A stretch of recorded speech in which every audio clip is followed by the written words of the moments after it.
economics with enormous geopolitical risk. What do we do? Number one, every risk has a sector that is on the receiving end or the beneficiary end. Every geopolitical risk exposure also exposes the foolishness of many that is up for the taking. So it exposes businesses that are badly run, even though with potential, and then looking for exits that you can buy for cents on the dollar.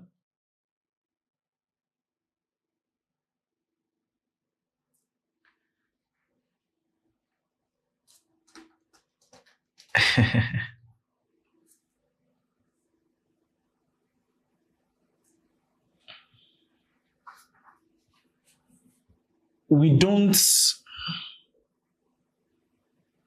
when it comes to investing in an environment that is exposed to such risk, we don't run from it.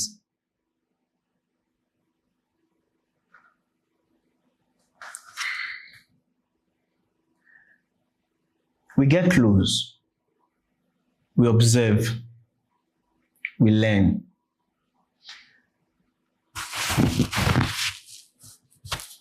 We are looking for what people blinded by tears would not see, or people blinded by emotions we will not see.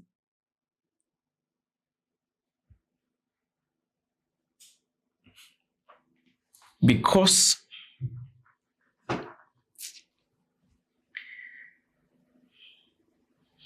in so doing, we maximize whatever economy or sector that can survive or have the strength to stand. And then we can use the proceeds of those sectors to help the other sectors get on their feet. So we can have community support, we can have grants, we can have acquisitions, we can have mergers, we can have several initiatives. But if we join them to complain, then we would keep complaining until even the sectors that are still,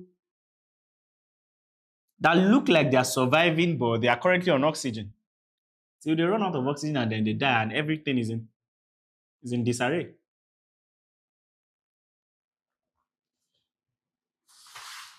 So our perspective is different. Our ideologies are different. Our philosophies are different. When we look at Nigeria, what do we see? Like I said, if we are doctors of the economy, we won't be joining the victims to shiver.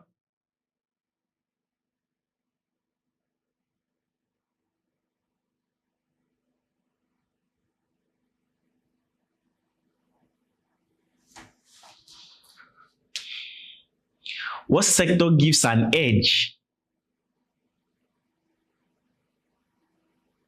for you to have a leverage to hold conversations with the government where you truly have their ears?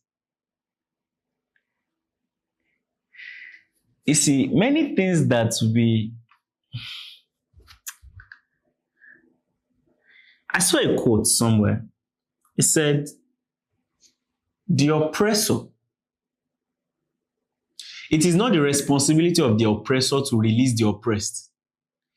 It is the responsibility of the oppressed to deliver himself from the oppressor.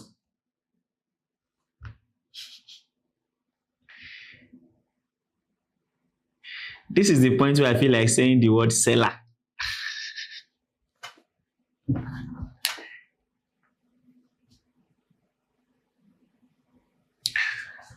One of the things that we don't really realize is how infused the concept of politics and economy. I think political economy is one of the biggest euphemisms in the world. It's one of the most understated concepts ever created. We just see it as one random concept. We do not truly understand the gravity of political economy.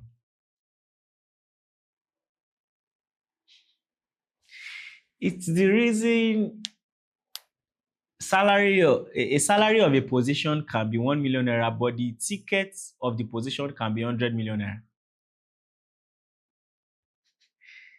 But no. We are not enabling corruption. Right? Are we? No, of course you are not. Right?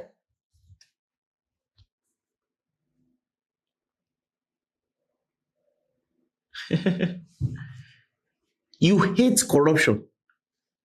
But you pay the custom officer to get your passport out in 2 days. But I mean, I trust your heart. You hate corruption.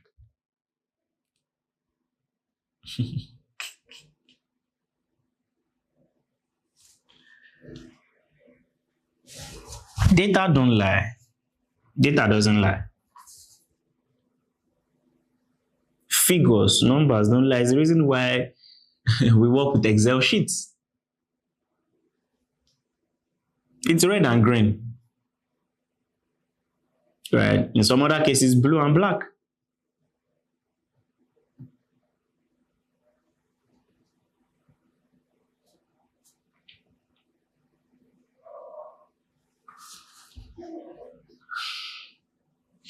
When you look at a country like Nigeria, what do you see? Do you just see the insurgency?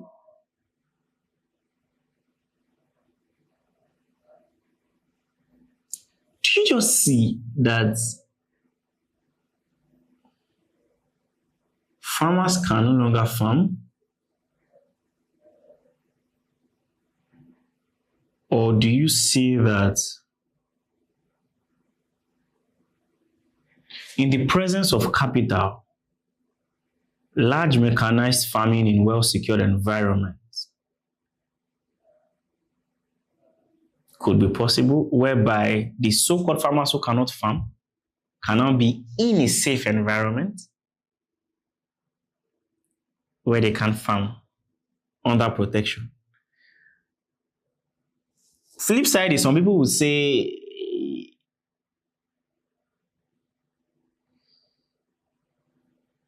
you are profiting from them and taking their farmlands, and then enslaving them by putting them on salaries for them to farm for you. But you just solve the problem of food scarcity and also employment, secured employment, where nobody... The story is the picture is clear. But do you have the emotional strength to do what you have to do anyways, regardless of the name they will call you?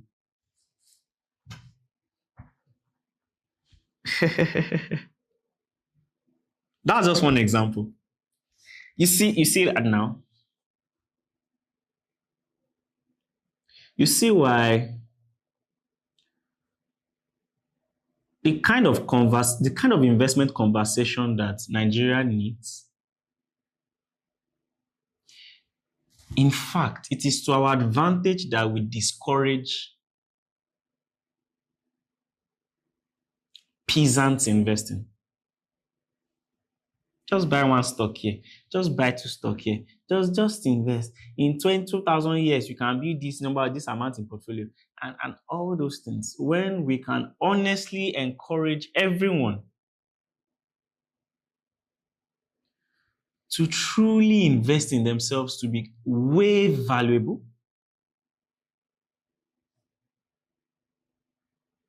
such that they wield enough capital for us to put structured resources together to take over sector by sector. School is a scam. You're right. But I hope you would allow me perform a cesarean section on your wife. Don't worry, I'll pick a 6 weeks YouTube masterclass on medicine and surgery. Say cheese. Don't worry. Oh, I have a sister, younger sister, who She doesn't really like law, but don't worry. School is calm. She can easily go through some LinkedIn profiles of lawyers, watch YouTube videos, and then pick up a weekend master class on how to defend yourself in court. And then she'll defend you in court. It's just that we might sew your uniform sooner than later.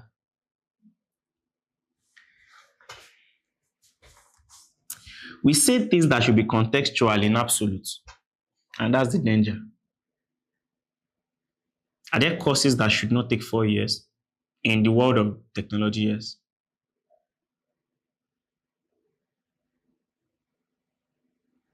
Are there courses that should? Yes. In fact, the so-called innovation that we are saying is displacing people were built by people who were taught, who had grounded knowledge in that niche in the first place. The thing we should be saying is the fact that what new knowledge is this technology now going to teach? And that's the one we should be going for. Not demonizing the entire curriculum.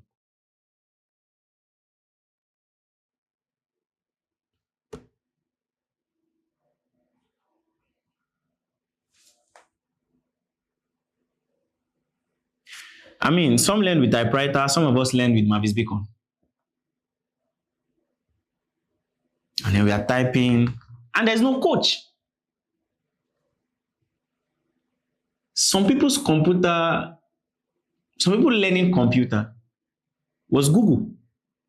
That was their computer training. If you grew up in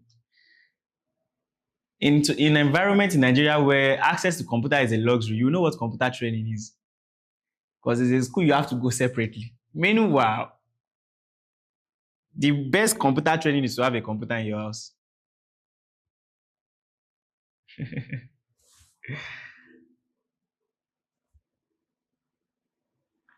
So when we look at Nigeria, we should see differently. There's no power supply, stable or reliable power supply.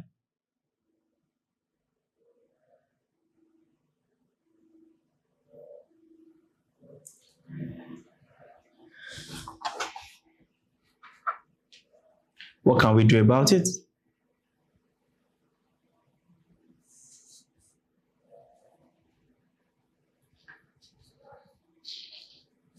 Geopolitical risk is affecting oil supplies and whatnot, inclusive of corruption. What can we do about it? We're having less and less agricultural produce, causing food inflation. What can we do about it? The health sector, bulk of these doctors are migrating, they are not earning well, this and that. What can we do about it?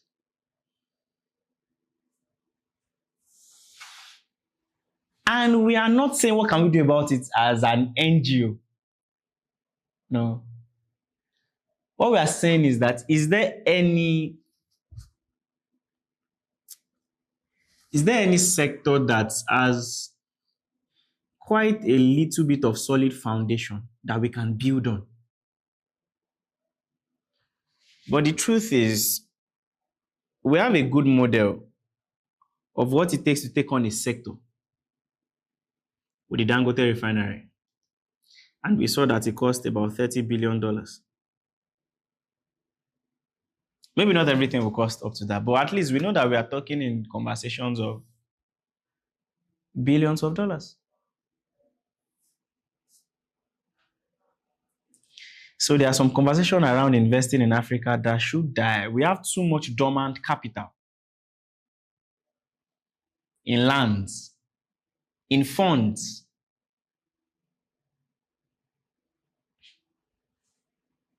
In family houses that you only stay there 2 weeks in 1 year. Everybody's building their huts. Yet we are complaining that nothing is really transforming because we are not putting our money where our mouth is. I don't blame you.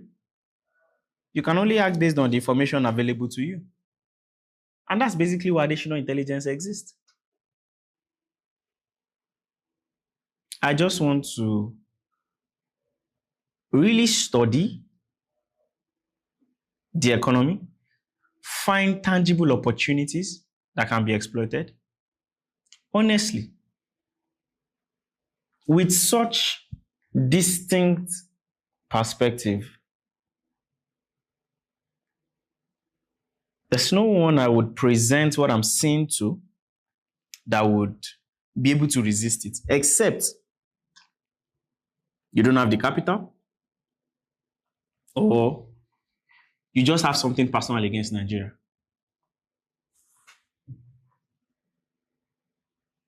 That would be what I would normally enjoy doing rather than become an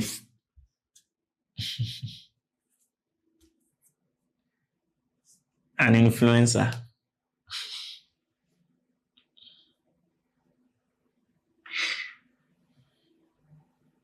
This is the real finance influencing, where we truly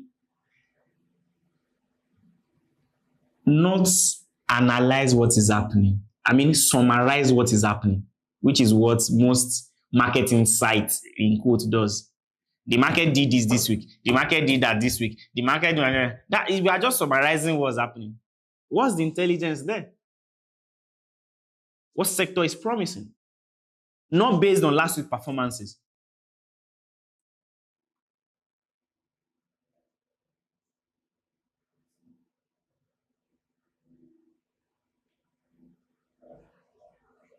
What are you seeing differently? So realize that many of us do not even deserve the title investor. Because we really are adding no value to any enterprise.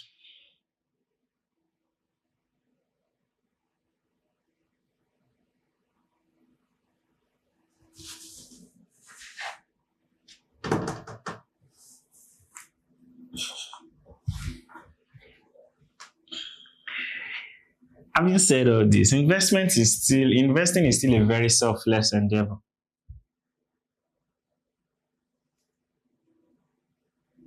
Very selfless. Very selfless. Why risk my money in an unstable economy? Why trust certain management to bring back a seemingly dying company?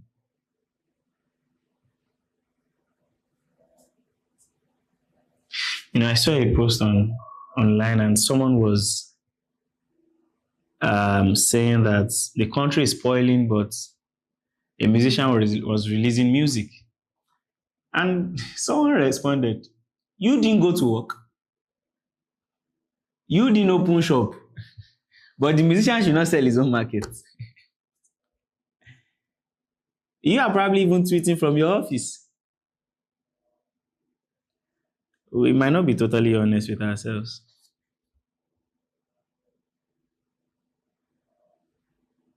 Geopolitical risk exposure is real. But much more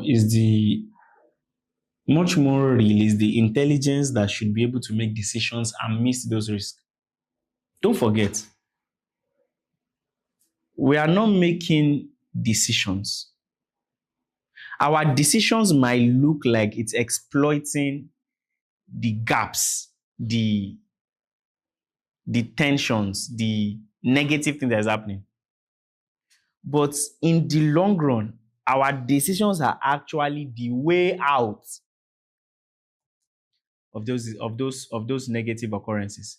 The only thing is that by the time, and this is the good part.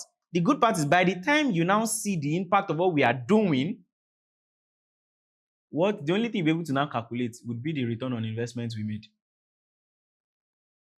Because even while we're doing it, you can be trolling us. You can be insulting us that we don't know what we are doing. Why will you take pounds to Nigeria? Why will you take dollar to Nigeria? Why? Even in Canada, is your dollar, is it productive in your hand? What really do you know to do with it?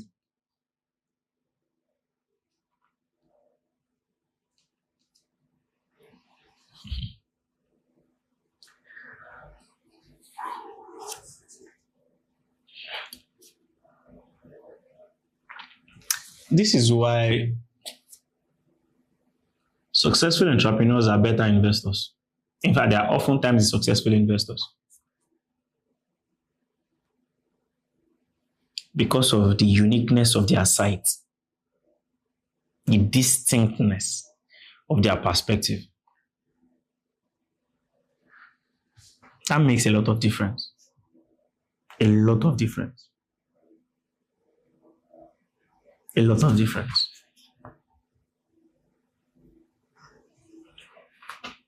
Makes a lot of difference.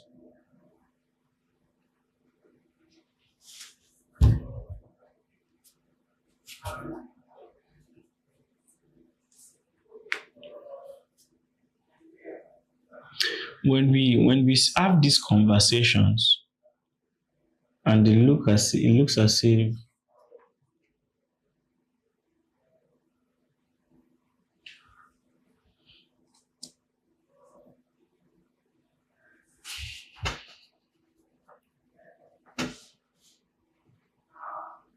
your words are not emotionally soothing.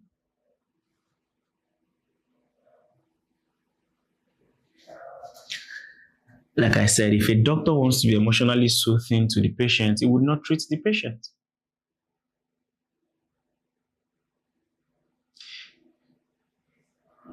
In fact, have you been in a surgery room before? I want to remove this thing in your stomach that is not healthy, but I have to first cut your stomach, bring out blood there, wipe whatever it is, stitch you back. When you wake up, you feel like you are maybe even in more pain.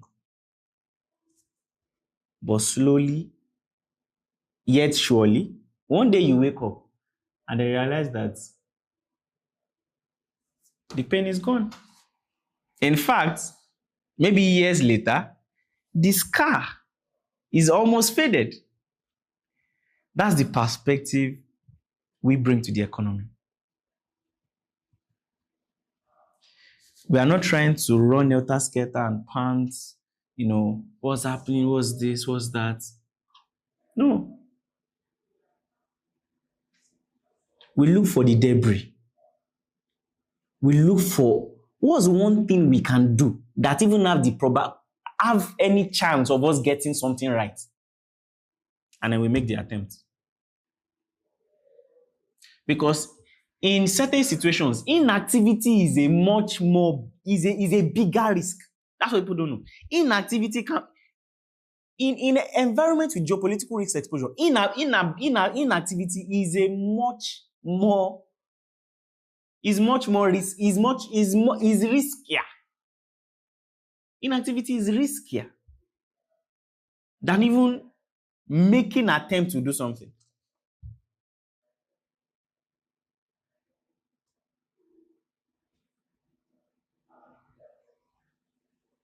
And sometimes,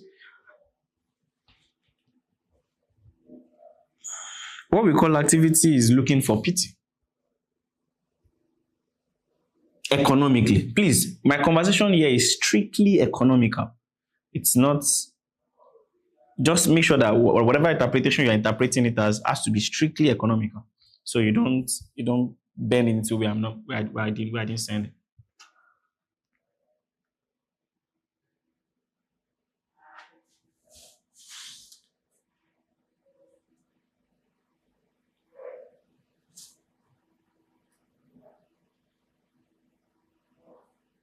Different perspective, serious capital, patience, disciplined allocation.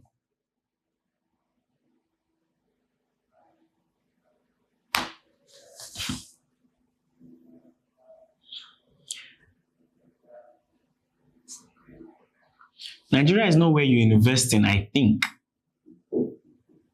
Nigeria is where you invest in I know.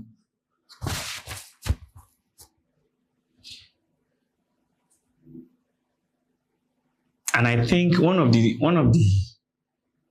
things that would help us to be able to that would grant us more ease of releasing capital into this economy is us just understanding that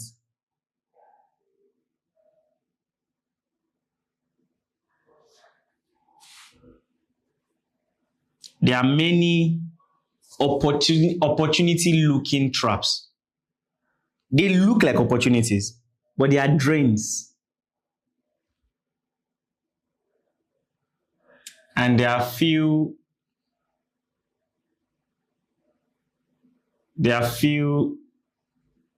drain-looking opportunities. So like I often say, nothing in itself can make you rich or make you wealthy. It is what you know to do with it. Same thing.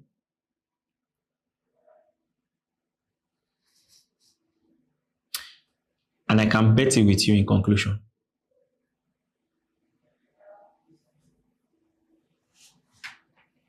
If you are not learned, you have no business making any attempt.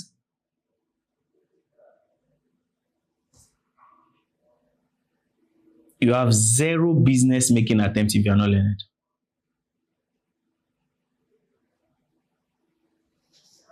Except you are just a wasteful person. You have no business making attempt.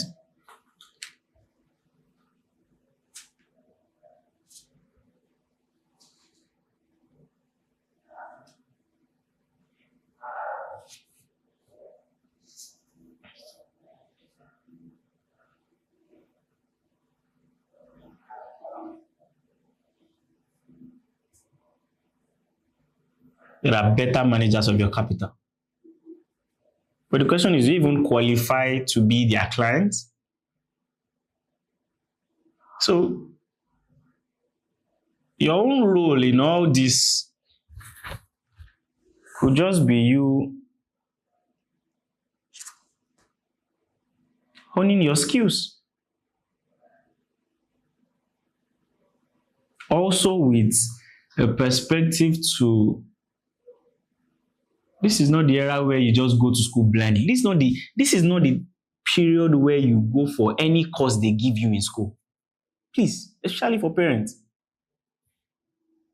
This is not the time where you waste 4 years of your life in school, not even knowing what to do with the course you are studying. This is not the time to be jumping helter-skelter, to be doing... No, please. It's cause for sober reflection. In fact, one of the metrics you are used to judge yourself is that, am I investable? Am I worth serious capital?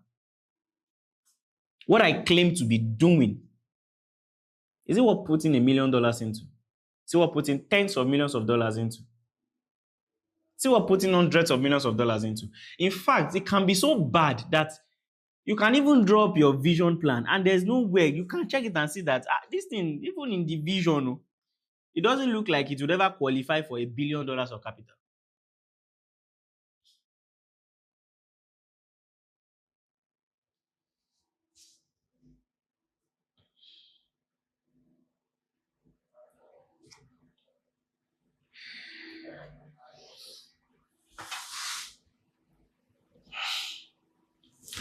I truly hope we understand. But there's need for fresh perspective, serious capital, patience. This is not I want to invest and get returns in 6 months or in 12 months market. And that's why if you're also considering committing tangible capital, it won't be just you just jumping on anything that sounds like it. It's okay to have cash and not have anything to put it into it. It's okay. Buffett is sitting on about $350 billion. I'm not saying that's a recommendation. I'm not even saying that what he's doing is wise. That's the truth. Buffett has over and over, he comes out later to say that, oh, I could have done this better. I could have done so. This might also not be the best decision of the use of the capital.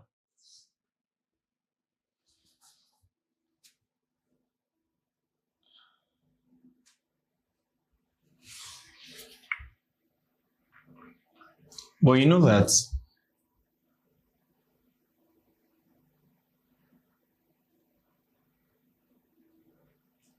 if I just have slight headache and I take 2 doses of paracetamol, before I took the paracetamol and after I took paracetamol, you might not even notice any difference. But if I have, let's say, a very severe headache, let's say like migraine, terrible migraine, that, have you seen people that have migraine and then they faint? That I fainted and they had to take me to the hospital, and then I get injection, they gave me drugs, they put me on bed rest, and then maybe days later, I'm now back on my feet playing football. Now that's a very wide gap between my recovery. You see that the gap of recovery is dependent on the depth of the sickness. The same thing in an economy. That's what we call the risk-reward spectrum. I'm just saying that if you truly want a market that can truly transformatively grow your capital, then you also need to find such an economy as we have in Nigeria, in Africa, attractive enough for your capital to come and grow a particular sector. The depth of the sickness, the range of the recovery, the depth of the risk you are willing to be a part of to grow with your capital, the range of the returns you are likely to get. And don't forget, the person who had that severe migraine at the hospital could die on the hospital bed. Is the reason we say that investment involves risk, including loss of capital. I'll see you some other time. Cheers.